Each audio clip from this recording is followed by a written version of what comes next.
Reading The Master Key System by, you already know the rest, Charles F. Hannell. So let's get to it. Introduction. Oh, this will be very difficult because it's very big words, but let's get to it. First time reading it. Okay. Nature compels us to Nature compels us all to move through life. We could not retain stationary however much we wish. Every right-thinking person wants not merely to move through life like a sound-producing, perambulating plant, but to develop, to improve, and to continue the development mentally to the close of physical life. This development can occur only through the improvement of the quality of individual thought and the ideals, actions, and conditions that arise as a consequence. Hence, a study of the creative process of thought and how to apply them is of supreme importance to each one of us. This knowledge is the means whereby the evolution of human life on earth may be hastened and uplifted in the process. Humanity ardently seeks the truth and explores every avenue to it. In this process, it has produced a special literature which ranges the whole gamut of thought from the trivial to the sublime, up from divination through all the philosophies to the final lofty truth of the Master Key. The Master Key is here given to the world as a means of tapping the great cosmic intelligence and extracting from it that which corresponds to the ambitions and aspirations of each reader. Everything in institution we see around us, created by human agency, has first to exist as a thought in some human mind. Thought, therefore, is constructive. Human thought is the spiritual power of the cosmos operating through its creature, man. The Master Key instructs the reader how to use that power and use it both constructively and creatively. The thing and conditions we desire to become realities we must first create in thought. The Master Key explains and guides the process. The Master Key teaching has hereto been published in the form of a correspondence course of 24 lessons, delivered to students, one per week for 24 weeks. The reader who now receives the whole 24 parts at one time is warned not to attempt to read the book like a novel, but to treat it as a course of study and consciously to imbibe the meaning of each part, reading and rereading one part only per week before proceeding to the next. Otherwise, the later parts will tend to be misunderstood and the reader's time and money will be wasted. Used as thus instructed, the Master Key will make of the reader a greater, better personality, and equipped with a new power to achieve any worthy personal purpose and a new ability to enjoy life's beauty and wonder. F.H. Burgess, I don't know, whatever. So, let's get to it. Forward. Some men seem to attract success, power, wealth, attainment with very little conscious effort. Others conquer with great difficulty. Still, others fail altogether to reach their ambitions, desires, and ideals. Why is this so? Why should some men realize their ambitions easily, others with difficulty, and still others not at all? The cause cannot be physical, else the most perfect man, physically, would be the most successful. The difference, therefore, must be mental, must be in the mind, hence mind must be creative force, must constitute the sole difference between man. It is mind, therefore, which overcomes environment and every other obstacle in the path of man. When the creative power of thought is fully understood, its effects will be seen to be marvelous, but such results cannot be secured without proper application, diligence, and concentration. The student will find that the laws governing in the mental and spiritual world are as fixed and infallible as the material world. To secure the desired results, then, it is necessary to know the law and to comply with it. A proper compliance with the law will be found to produce the desired result with invariable exactitude. The student who learns that power comes from within, that he is weak only because he has depended on help from outside, and who is hesitantly throws himself on his own thought, instantly rights himself, stands erect, assumes a dominant attitude, and works miracles. It is evident, therefore, that he who fails to fully investigate and take advantage of the wonderful progress which is being made in the last and greatest science will soon be a far accrued to man. Will soon be as far behind as the men who would refuse to acknowledge and accept the benefits which have accrued to mankind through an understanding of the laws of electricity. Of course, mind creates negative conditions just as readily as favorable conditions. And when we consciously or unconsciously visualize every kind of lack, limitation, and discord, we create these conditions. This is what many are unconsciously doing all the time. This law, as well as every other law, is no respecter of persons, but it is constant operation, and it is relentlessly bringing to each individual exactly what he has created. In other words, whatsoever a man soweth, that shall he also reap. Abundance, therefore, depends upon a recognition of the laws of abundance, and the fact that man is not only the creator, but the only creator of all there is.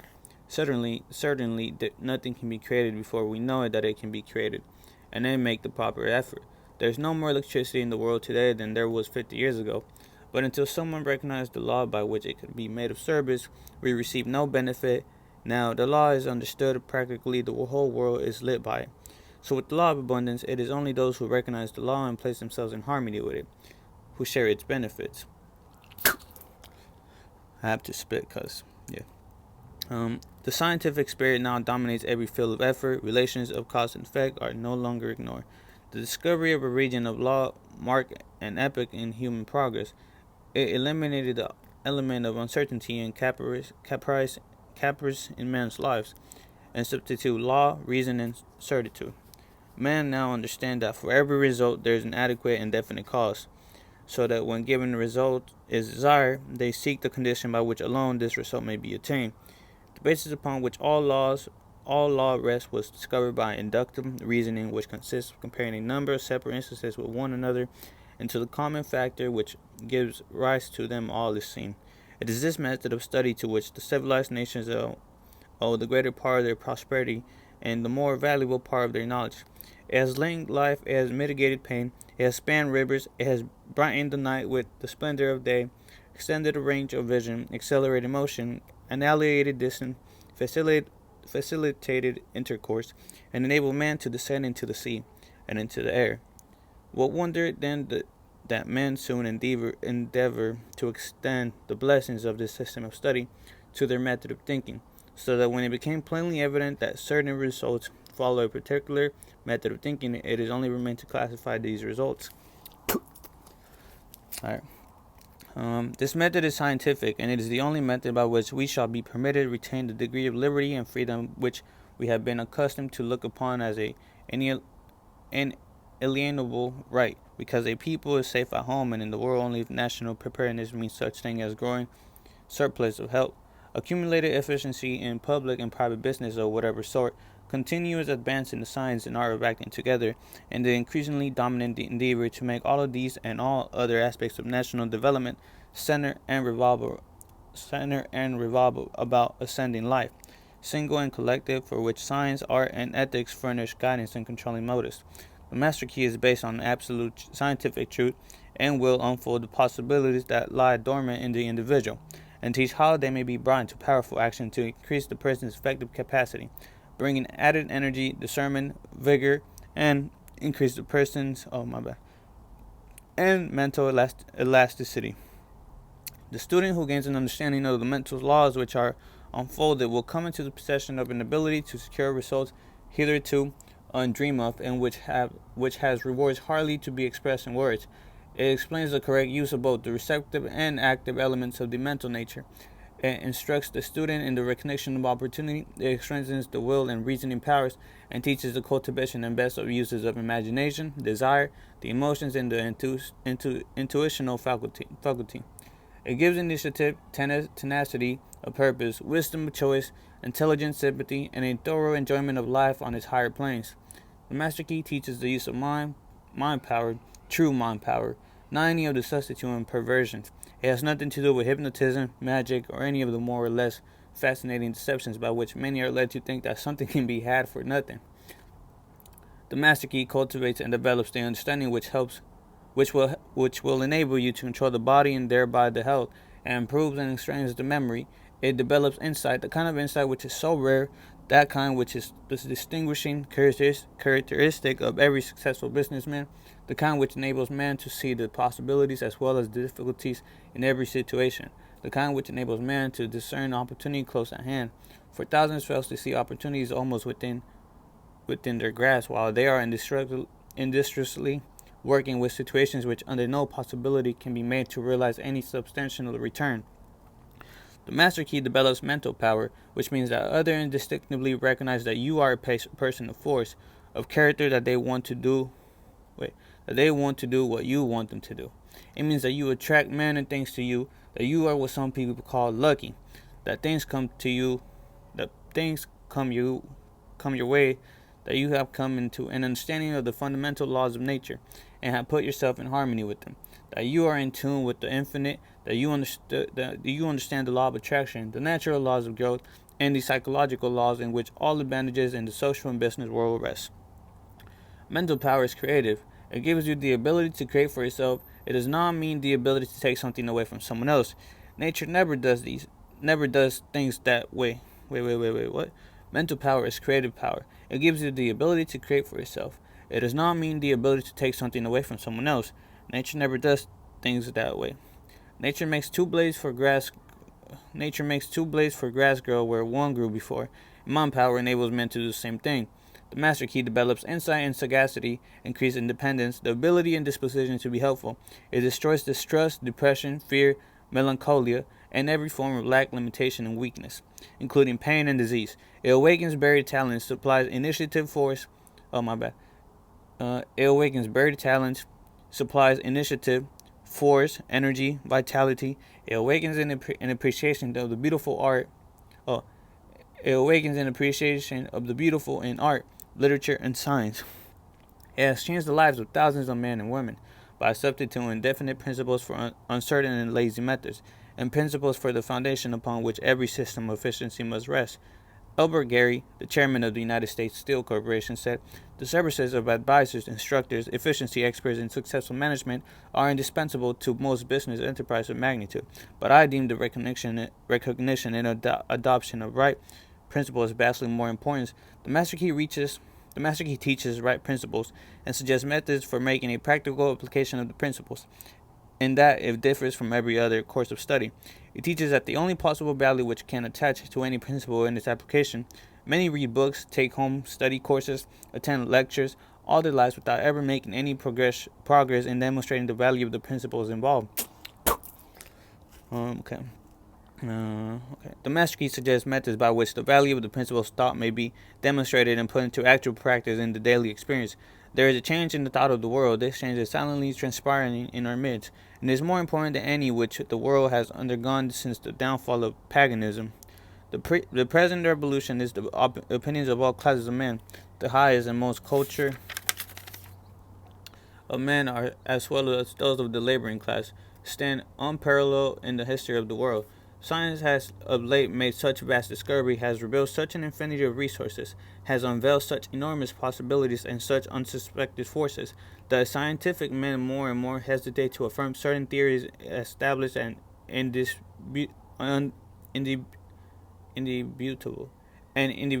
or to deny certain other theories and absurd or impossible. And so a new civilization is being born. Customs, creeds, and cruelty are passing. Vision, fate, and service are taking their place. The fetter of tradition are being melted off from humanity. And as the dross of materialism is being consumed, thought is being liberated, and truth is rising full or before an astonished multitude. The whole world is on the eve of a new consciousness, a new power, and a new consciousness. A new power and a new consciousness, a new power and a new realization of the resources within the self. The last century saw the most magnificent material progress in history. The present century will produce the greatest progress in mental and spiritual power. Physical science has resolved matter into molecules, molecules into atoms, and atoms into energy, and it has remained for Sir Ambrose Fleming in an address before the Royal Institution to resolve this energy into mind. He says, "It is ultimate essence. Energy may be incomprehensible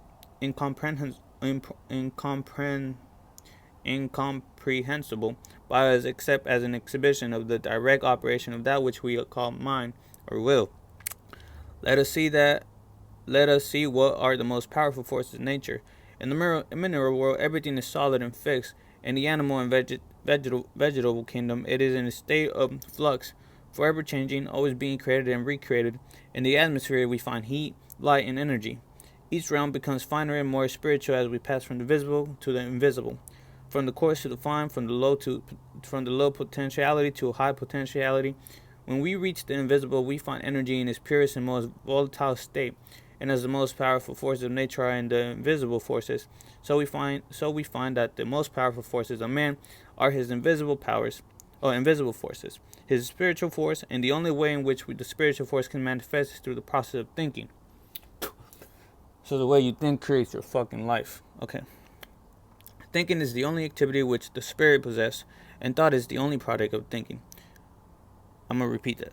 Thinking is the only activity which the spirit possesses, and thought is the only product of thinking. So, you think before you make a thought, and thought is a creative force or the action of thinking. So, you think, and you think of something. Oh, I like the color yellow. That's a thought. Okay. Thinking is the only activity which the spirit possesses, and thought is the only product of thinking. Okay, we got that? So thinking creates action. I'm going to repeat that just one more time. Thinking is the only activity which the spirit possesses. So you, your soul, your spirit, thinks. And thought is the only product. It's what happens when you think. It's the only product of thinking. Addition and subtraction are therefore spiritual transactions. Reasoning is a spiritual process. Ideas are spiritual conceptions. Questions are spiritual searchlights and logic.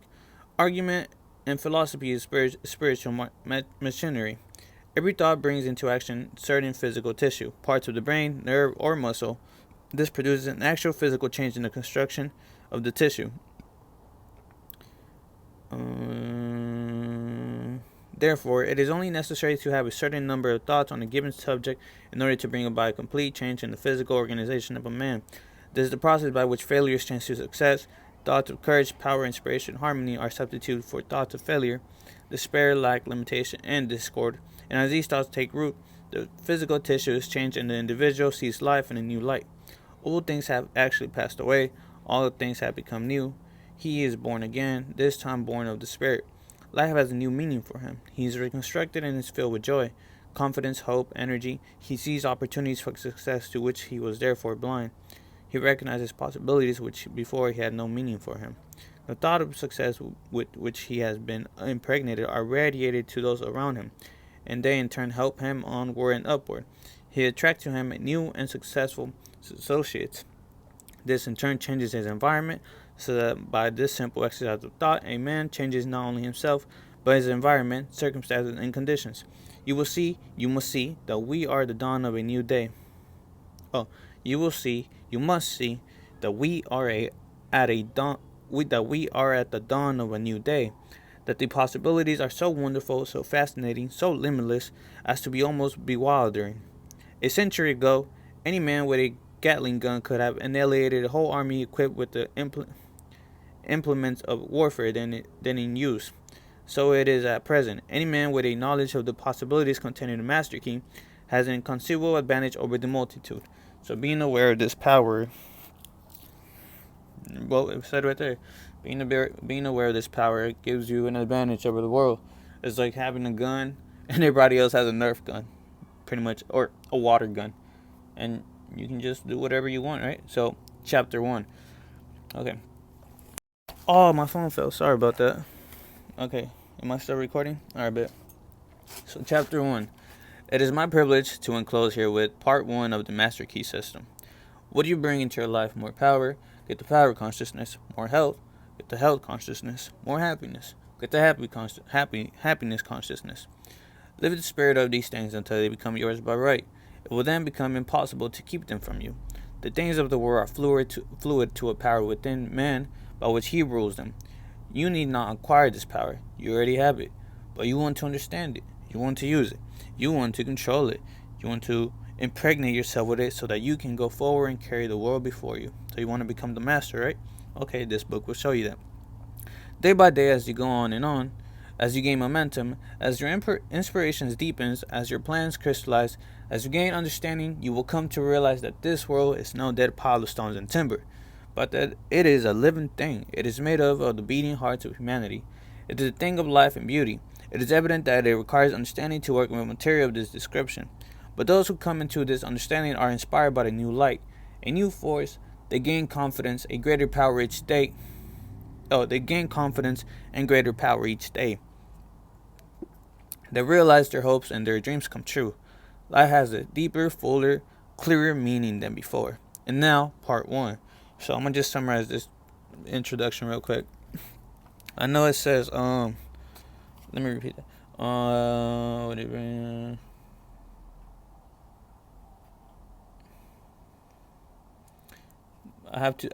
Let me find this. It is my place here. What you bring to your life more power, depending on more happiness, the spread these things that become yours. It will then become impossible from the things of the world float.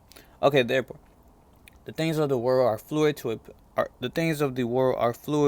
to a power within man by which he rules them. I just wanted to go over this. Girls or women, you can also gain this power. It's not just men, okay? It's not just me, you, anybody. I believe anybody. If you become aware of this power, you can, use it. So, even though it says man, it's for both men and women, because you both have a mind, both can think. So, if you can think, you're able to master this, okay? So, boom. Now, part one. That much gathers more is true on every plane of existence, and that loss leads to greater loss is equally true. Mind is creative, and conditions, environment, and all experiences in life are the result of our habitual or predominant mental attitude. The attitude of mind necessarily depends upon what we think. Therefore, the secret of all power, all achievement, and all possession depends upon our method of thinking. This is true because we must be before we can do, and we can do only to the extent which we are, and that which we are depends upon what we think. We cannot express powers that we do not possess.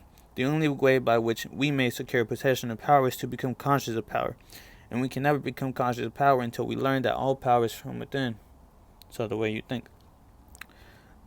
There is a world within, a world of thought and feeling and power, of light and life and beauty, and although invisible, its forces are mighty.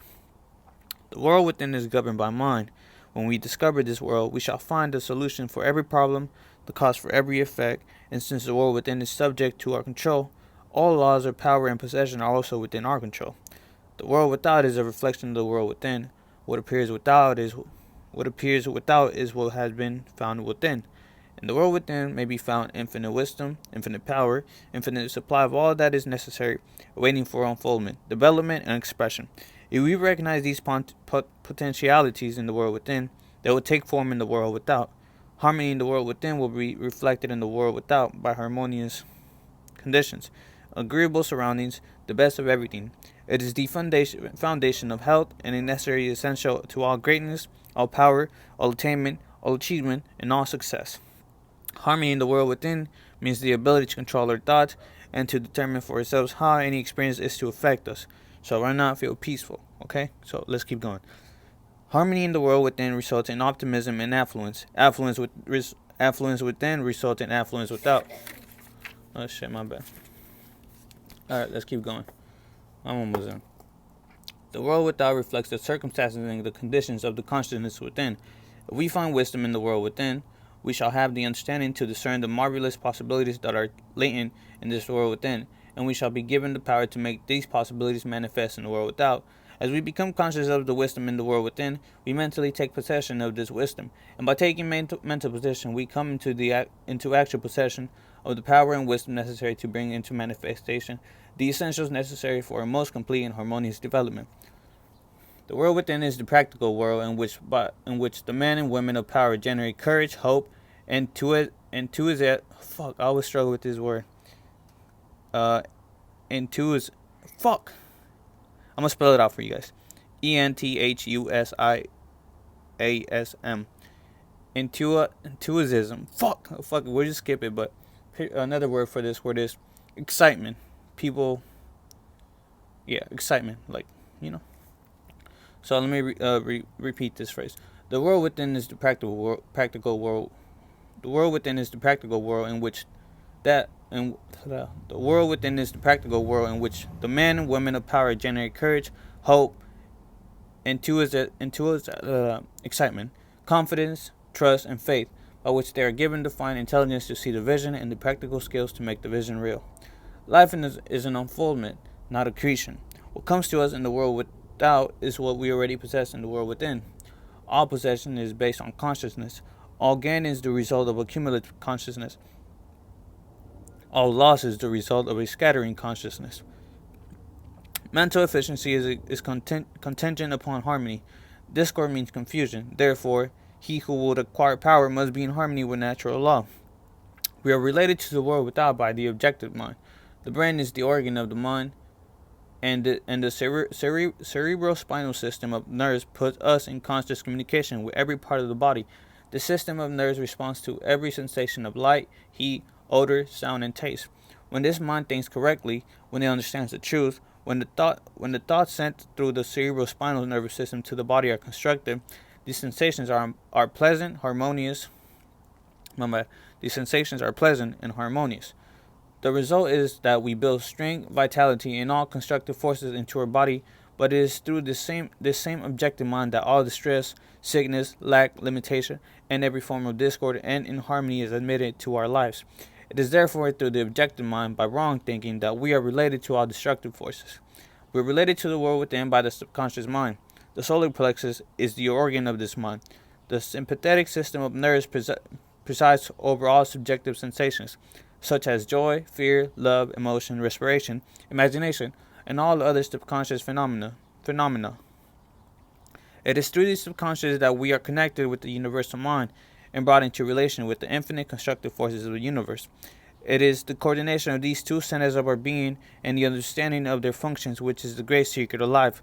With this knowledge, we can bring the objective and subjective minds into conscious cooperation and thus coordinate the finite and the infinite. Our future is entirely within our own control. It is not at the mercy of any capricious or uncertain external power. All agree that there is but one principle or consciousness pervading the entire universe, occupying all space and being essentially the same in kind at every point of its presence. It is all powerful, all wisdom, and always present. All thought and things are within itself. It is all in all. There is but one consciousness in the universe able to think, and when it thinks, its thoughts become objective things to it.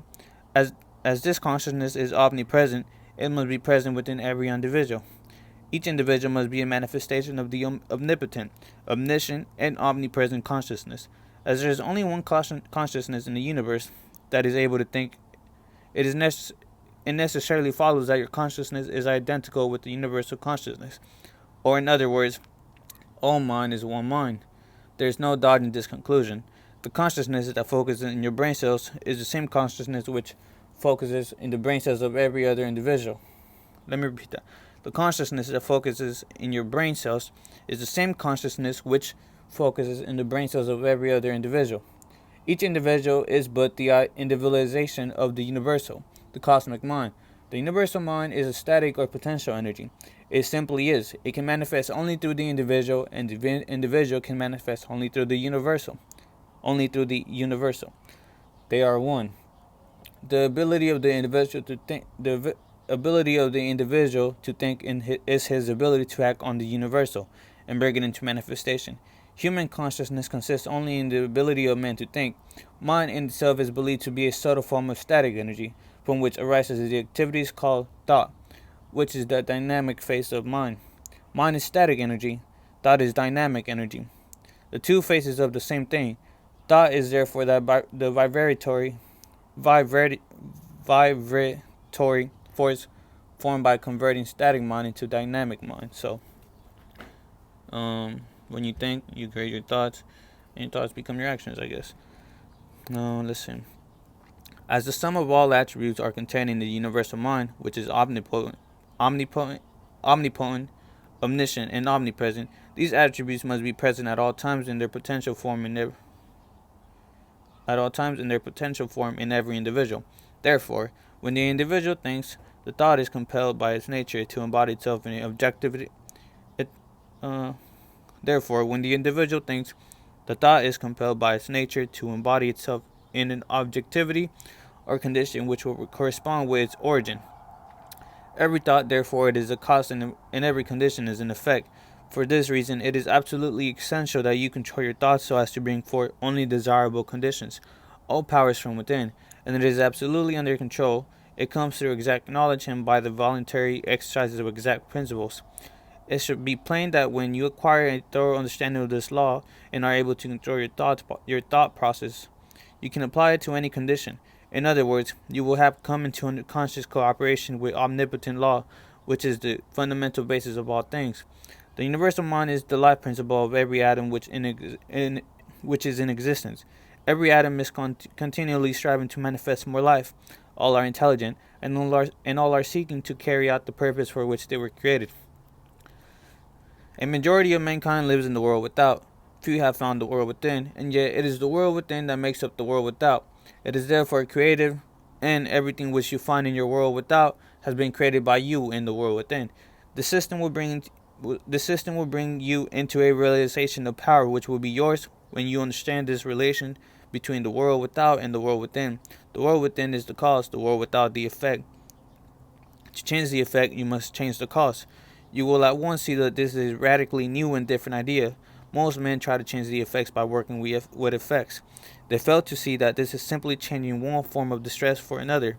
To remove discord, we must remove the cause, and this cause can be found only in the world within. Again, the way you think. The world within is the universal fountain of supply, and the world without is the outlet to the stream. Our ability to receive depends upon our recognition of this universal fountain, this infinite energy of which each individual is an outlet, and so is one with every other individual. Recognition is a mental process. Mental action is therefore the interaction of the individual upon the universal mind, and as the universal mind is the intelligence which pervades all space and animates all living things, this mental action and reaction is the law of causation. But the principle of causation does not obtain in the individual, but in the universal mind. It is not an object faculty, but a subjective process, and the results are seen in an infinite variety. Seen in an infinite variety.